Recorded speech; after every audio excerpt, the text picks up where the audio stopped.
Wonderful. Well, welcome everyone. It is my real great pleasure to introduce you to Michael Murphy. Michael has a really extensive career in business across a range of product categories, from mobile technology, luxury goods, and fine furniture. But equally impressive to his career portfolio is his social justice work as a very passionate activist for LGBTQ+ rights, as a founding board member and past chair of the charity Rainbow Railroad, that has helped thousands of LGBTQ+ refugees find a pathway to safety.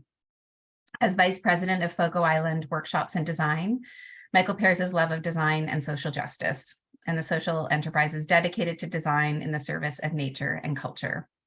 Today, Michael will be sharing the innovative social enterprises model's approach to design and the development of its transparency tool, the economic nutrition label. Michael, I'll hand it over to you. Great. Yeah, everyone hear me? I'm good, Kessa. I think I have a tendency to speak quickly and also mumble sometimes. So if you're ESL, which I know a lot of our people around the world are, and don't get me, just don't feel shy to put a note in the app and just be asked to repeat myself. So what I'm going to do today is go through a little bit about the context and the process that we use as much as the tools. And the view I have in mind is about how you can replicate these possibly or use them in your lives as well. But I think it requires a lot of explanation about how the model works and how we approach things in a very specific and tangible way. And so everything that we do is really about community development. And so although we're working in design and hospitality and art and food, it's all about holding on to a sense of place and the culture, reflecting that out to the world and reaching out to the world and creating new culture. And so just like this fisherman is kind of has one foot back on the boat and is reaching out to shore, that really is behind all of the work that we do at workshops and within ShoreFast.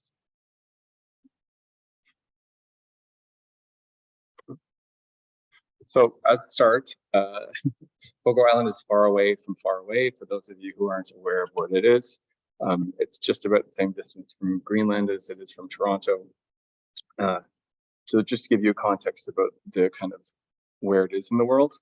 And so for hundreds of years, it was more or less the same way of living. And so, people fished in small family units, and in Newfoundland, it's called outport. These communities that line the shores are places where, family units fished and they traded the fish for goods. And then that's how they survived. And so out of this place grew an immense amount of ingenuity, innovation, design, because if you wanted anything from the house you lived in to the broom that swept it, you had to make it because no one else is providing that to you. And so that kind of context and kind of how everyone has an artistic side because they had to entertain each other, the crafting side because they had to craft for necessity, which is definitely the roots of a lot of craft,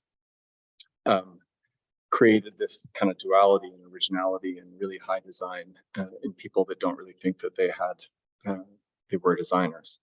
And so Zita Cobb, the founder of ShoreFast, was among one of these outport Newfoundland fishing families. She was the last of 8, the only girl, and had a fishing family that didn't know how to read or write really in a lot of ways. And so when the fisheries, these outport communities were surviving and thriving, and when the industrialized fishing came along in the 60s, it wiped out all of the fishing stock and everything that they knew how to do at the same time. And so her father came in and protest one day and burnt his boat after he caught one fish and said, Zita, you better figure out what this money thing is or it'll eat everything you love. And so she did in a big way.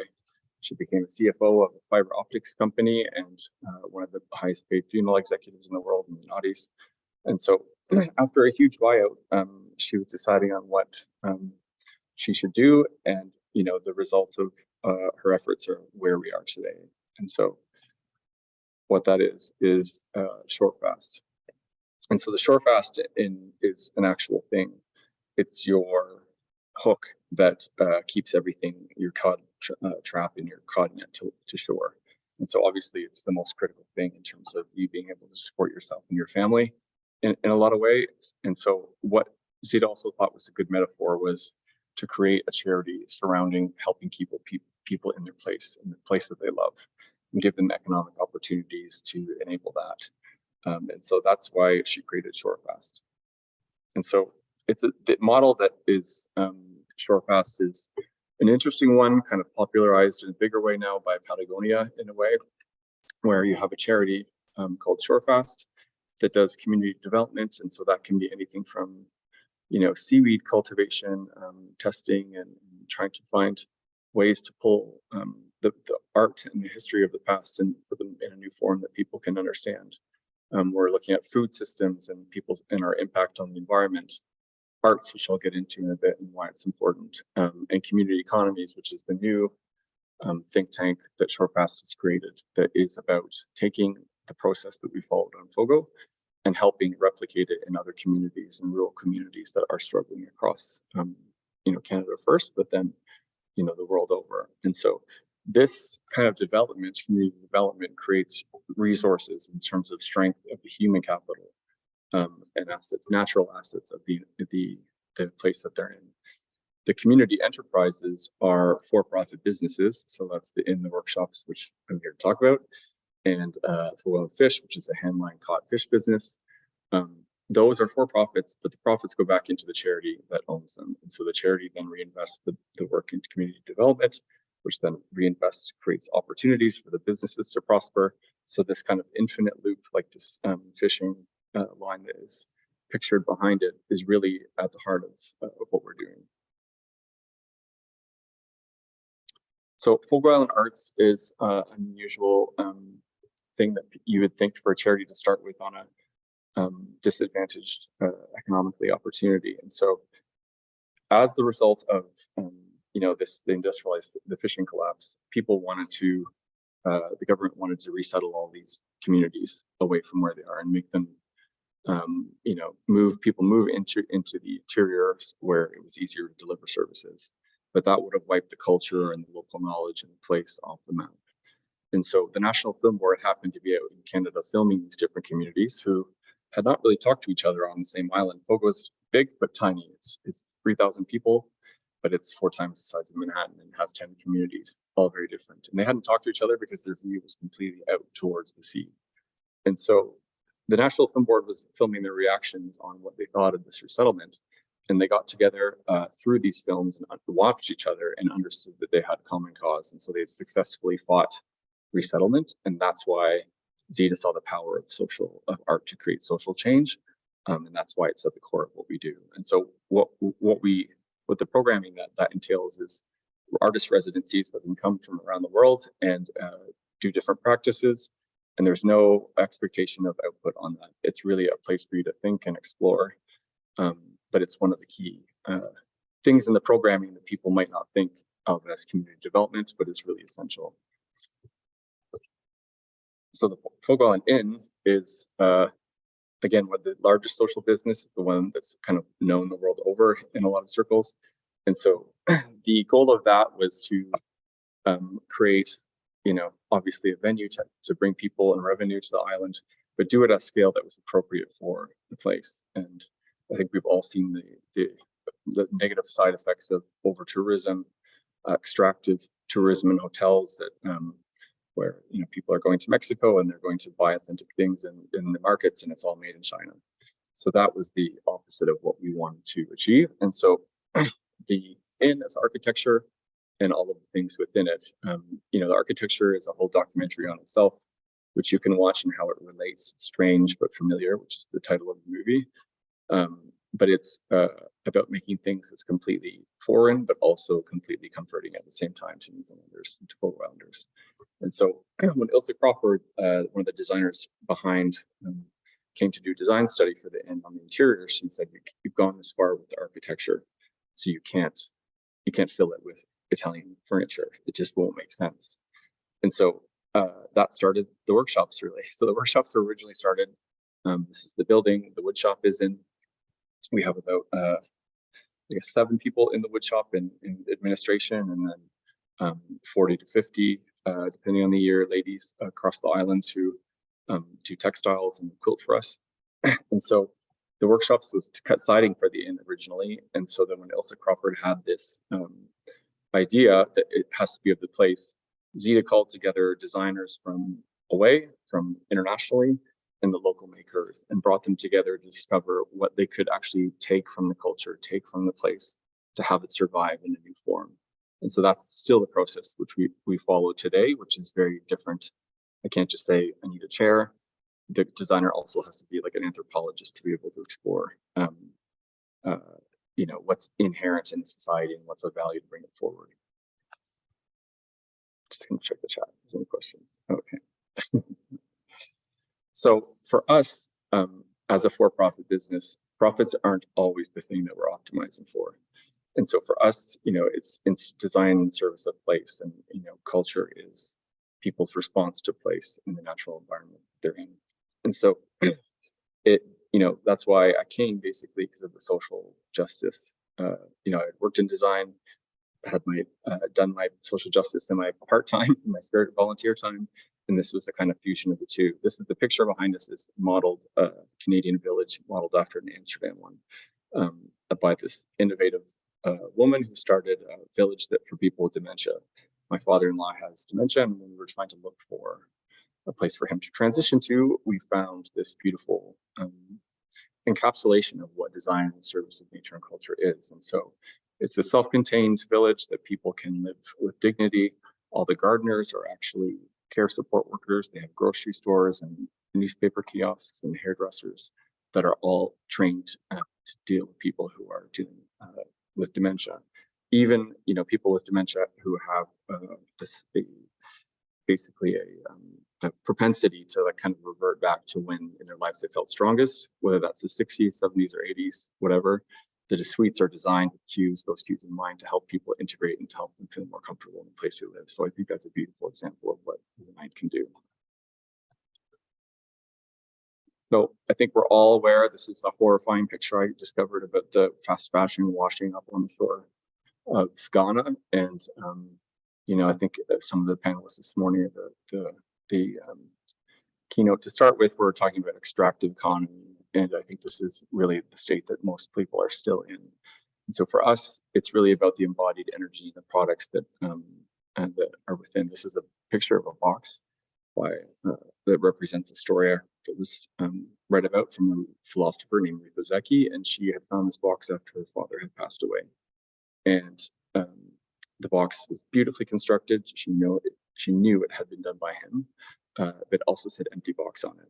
And so she couldn't throw it away, but she also couldn't put anything in it. And so I think that's a beautiful example of how the items that we surround ourselves with contain the embodied energy of the people who produce them. And so the question for us is, are you helping or hurting those people? Because there's no, you know, escaping the object, you know, those who made it. And so one of the ways, you know, it's difficult to understand what that embodied energy is. And, you know, if the chair from a lower cost location that's or a chair from us probably costs the same thing. It's just a question of who's paying the price. And so what we're trying to do as an organization is come up with a transparency tool that shows you where your money goes. And so obviously it is involved in the actual production of the chair, or the production of the ice cream, or the production of the inn hospitality. And so that is detailed, and oftentimes our labor is really quite a bit higher than a lot of other places in a similar industry. So we're not always optimizing for a surplus or at any cost, although we try to aim for one. And so the second part of that, which is really critical, I think, is where the money goes and who owns what. And so as you understood from me previously talking about the raison d'etre of the charity, it's about keeping people in their places. And in order to do that, we need to support the community economies. And so in doing that, in this economic and nutrition label, what we've tried to do is show you where the money is going, as well as what the money is going into. And so it's obviously clearly, you know, I think I can't remember the first discussion. How can we come together on things that are standards, or how can we come together on you know, verification processes and things that create a shorthand for people who don't have a lot of time to do in-depth, you know, sustainability reports. I don't think many people probably in the audience can do, a 50-page sustainability report. So I think that this is meant to be an easy tool for people to grasp, which is immediately relating to something that they already use in their lives, which is nutrition labeling. And that adjusts behavior, that changes your behavior when you're in the grocery store. And so we're hoping that this is a model that other people can take on.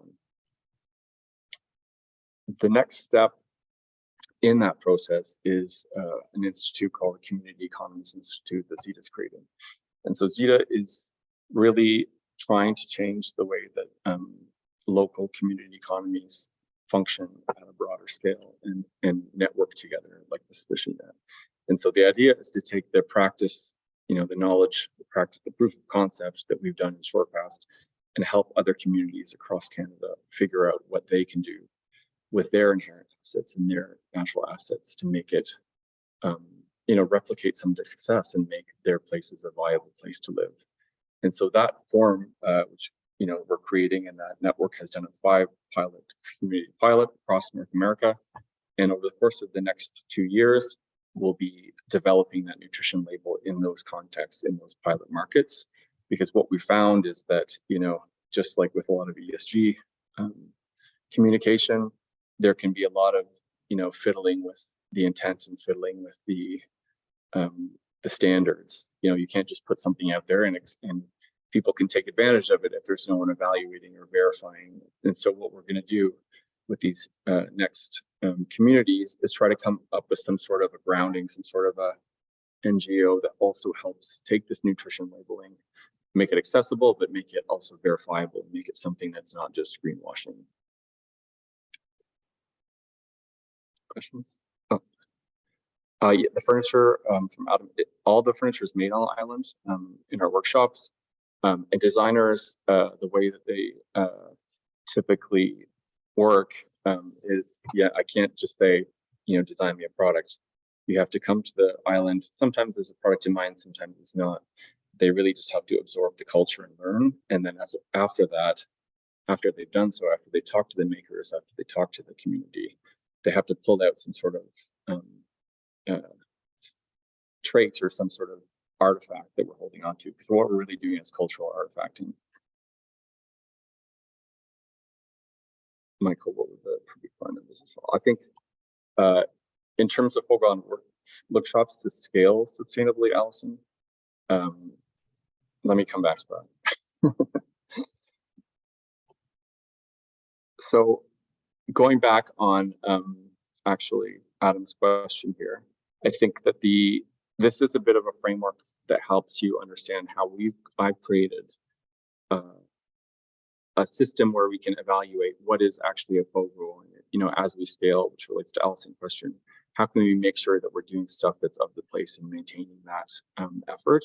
And so what I'll just illustrate in a few ways is a framework where we have a broad enough understanding or a broad enough trait characteristic that the object has to contain, but also is flexible enough to allow people to figure out what they can creatively interpret it in different ways. So the first one is the cultural context. So that can be a number of different elements. This is a bit more visual one, or like a literal one. So Elaine Fortin, the designers of the punt chair, which is recently inducted into the ROM's permanent collection. That's the Royal Ontario Museum in Toronto. It's based on a preservation of a technique, and the punt boat is the source of life for hundreds of years. And the way that the fishermen actually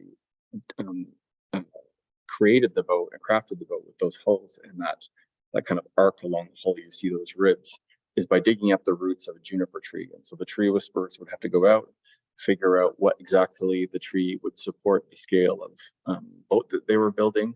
And then they would have to dig up the root of the tree, but the grain grew exactly in the right direction. And that means it didn't have to have any fasteners and it was the strongest part of the wood because that's the way the wood grew. There's no joints. And so that beautiful technique is still something that we uphold today, but because no one is making the punt boat anymore and it's more of a pastime, we wanted to give it a new form to allow that cultural knowledge and to allow that imbued knowledge with environment, a place, and hands to continue.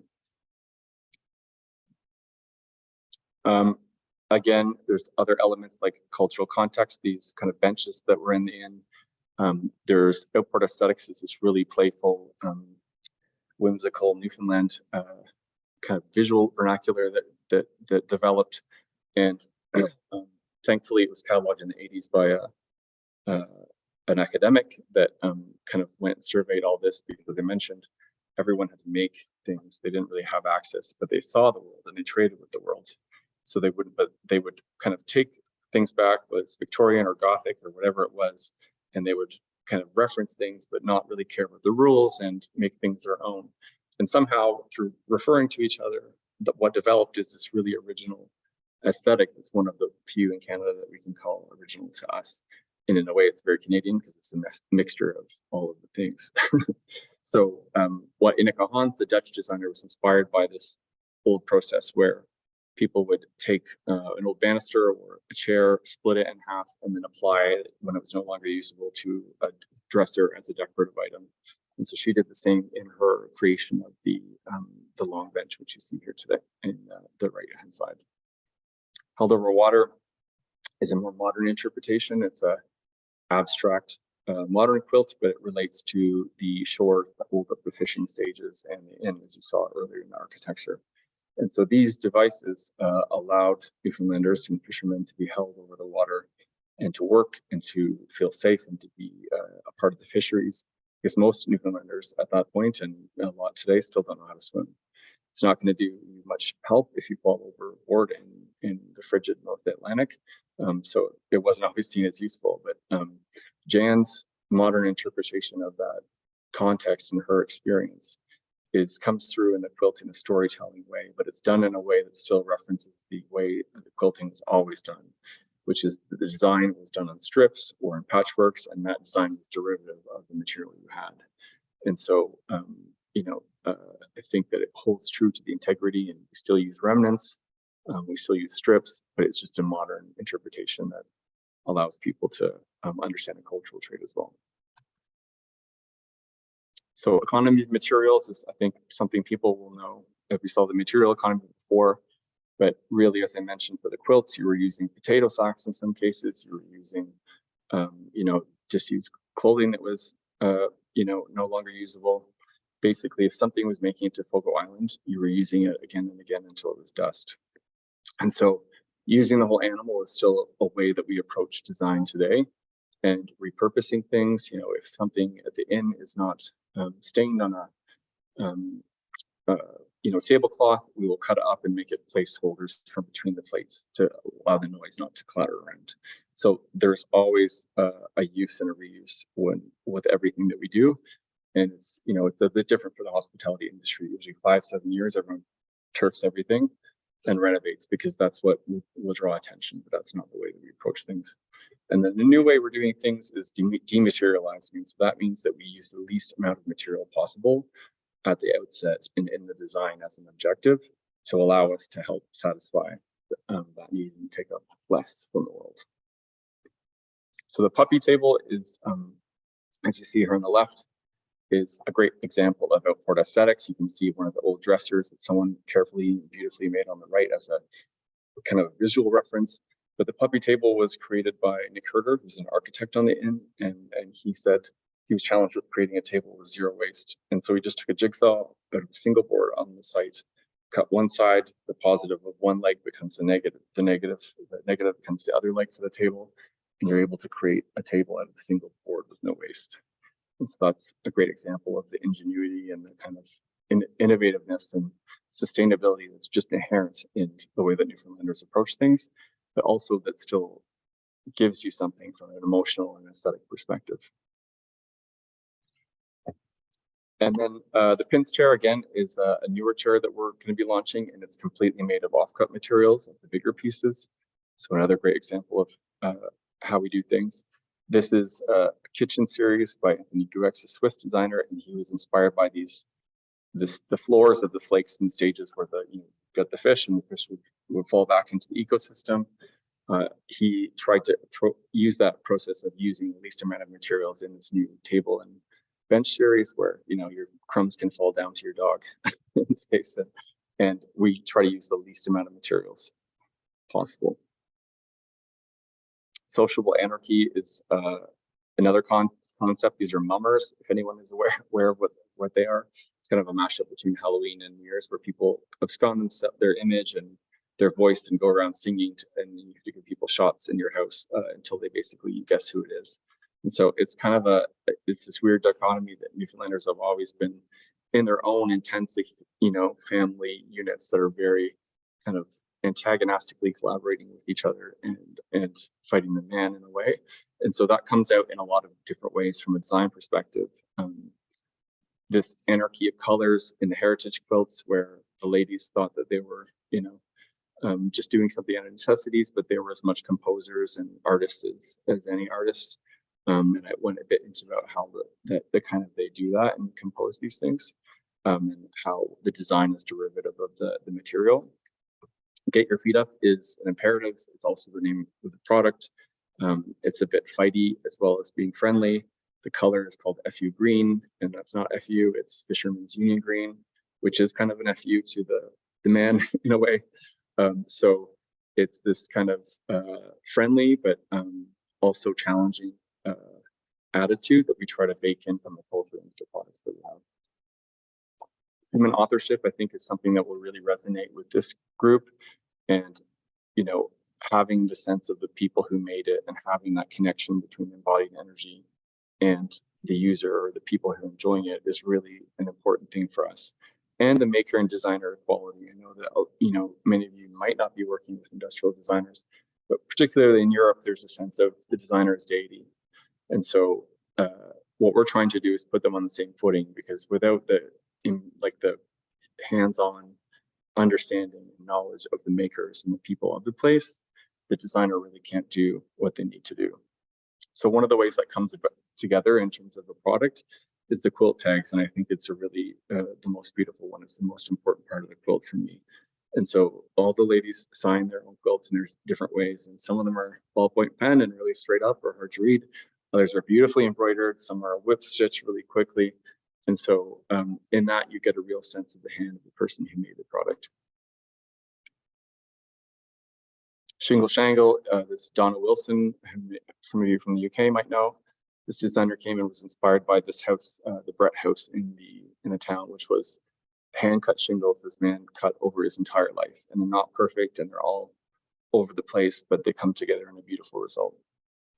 The last one I'll share is the enough is enough concept. And so in the heritage quilting video that's on our site, one of the ladies says, we didn't have much, but enough was enough. And I think that's really a premise and a question that we're starting to ask ourselves now. What is the right scale? Just because you can have something bigger, does that make it more comfortable? Just because you can do this, does that make it better? Is more, more. And so scale is a big important part of that. The right to repair is also an important part of that. So if you're buying something, and are we baking into the product? If it's an upholstered piece, can I actually take off the upholstery and repair it or update it to create more life to the product? Because we know that a lot of the people who buy handmade products love it, but then they're wealthy in a lot of cases, and they change their minds and they want new things. And so we're trying to not only provide people the ability to repair things to keep them in service longer, but also give them new life. So what it's really meant to do in terms of scale is there is really a strong connection between a traditional salt box house, which is probably 500 square feet in a lot of cases, but had 12 kids and 2 parents in it, sometimes multiple generations. And that really does connect in a certain way with the way that modern urban livers have to deal with space right now. And so the scale question is not just a question of it being enough is enough, but it being all that's needed, and connecting that shared experience, which I think is really important for any maker, is to not only present what you can make, but make people understand how that connects to their world and how they can integrate that concept or that piece into their lives. So that's kind of just a really brief kind of run through about how we approach design, or how workshops approach design in cultural artifacting. As I mentioned, a lot of the things that we're doing aren't necessarily commercially objectives. And so we have design residencies that we started last year with ECAL, which is a design school in Switzerland, in Lausanne. And the Masters of Design students came to study how windmills could be more aesthetically acceptable to society. And so with the engineering school, they came to Foco and they tried to figure out how that would work, how their ideas would come to life in the context of a place, of a real place. And so the results of their term's work really was exhibited in Milan, Salone, and will now continue on to the Future Design Museum in Basel. And they'll do a bit of a world tour over the next 3 years. So keep a lookout for that if you're near a Future Design Museum anywhere. And of course, we're exploring circular production. We use local materials that are natural, but there's limited runway for everything. And so we're trying to explore how do we repurpose things and how do we take waste materials and find new ways with old things, which is the heart of everything that we do. So if you want to learn more, obviously we have Instagrams for us, and there's a 60 minutes episode where Zita's interviewed. It's 10 minutes. It's a really great summation and more visual understanding of how we do things. And so I'm just going to go back to Alison's question here. The perfect partner business model would look much like ours if possible. I think that then what we're looking for is people who, small and medium-sized businesses who have a sense of the community in terms of how they approach things, and obviously social enterprises are attractive to us. But really, it's kind of a foundational understanding that everything is built around a place and the community, and if you don't benefit that community in the way that you're interacting with them, if they don't share in the benefits, if you're just extracting things from it, that's not going to be a model that works for us. And so I think that's probably the only line in the sand at this point, but there's all sorts of different factors we take into account for. Going back to Adam, so he's asking about the nutrition labels and how we're promoting and spreading the word. So I think we went out to start with trying to promote it in a big way and trying to figure out how we could get others to adopt. And then there came some early adopters who weren't using it in the intent of what we had developed. And so I think that gave us pause. And so what we're going to do now in this 2 years of community economy project is to try to get these small and medium businesses within these communities to start to model how we can do a process that's easy enough for small and medium companies to buy into, but is also strong in its verification and strong in its rigor in terms of if people are going to use. There's definitely a check and balance on the nutrition labels. You have to back up whatever you're putting on that label, and so we think it should be the same way. And so we want to take our time over the next 2 years to develop the program before we kind of let it out in the world. And there has to be a whole infrastructure that's built in order to facilitate that. And so it's not something that's going to happen overnight, but it's something that we're hoping people can start to take it into mind. Even if you don't put the label on things, you can definitely take this approach and start applying it. Michael, I have a question. Sure. I'm just curious with how maybe you witnessed these changes in attitude where, making in this community had so long just been done out of necessity. And now with such a, kind of incredible spotlight on this community too, how has that changed either people's attitudes towards making and design, and then even possibly their approach as well? Well, I think, in the quilting stands out really because I think a lot of the women who quilted, thought it wasn't worth anything. And so we had a historian here who the project to do it in was really unearthing. She had to gain the trust of the ladies and to dive into their closets and basements and barns to figure out, to pull out what had been done and to help them understand of the value in it. And now 10 years on, there's many businesses on the island in addition to ours, and also produce for us, but also produce their own things. And so I think definitely people have a strong understanding and appreciation of what the value of what they do. Now that doesn't necessarily extend to elsewhere in Newfoundland, which I think is a job for us to try to take that understanding and help people, enlighten people elsewhere, or help them come to the realization that what they're doing is valuable. The second part of the question is the challenging. So, like a lot of places, it's an older population in Newfoundland, and the heritage quilts are revered and respected, but it's not necessarily inspiring a new generation of makers to take on that skill or that knowledge. And so what I'm trying to do in the next few years, like with the quilt that Jen was doing, is try to provide some modern interpretations, demonstrate how people who don't think of themselves as quilters, whether they're BIPOC or LGBTQ or men, actually straight men, and bizarrely, how they can be a quilter, because there are people out there doing great work. We just need to help them, be kind of embodied living examples of that. And so that's the big task for me as people get older, that we don't lose the knowledge. It's one thing to create objects that hang on to the knowledge, but if no one can make the objects, then you haven't really got anywhere. So that's a big challenge for me coming up. Yeah, they'd more just become kind of relics.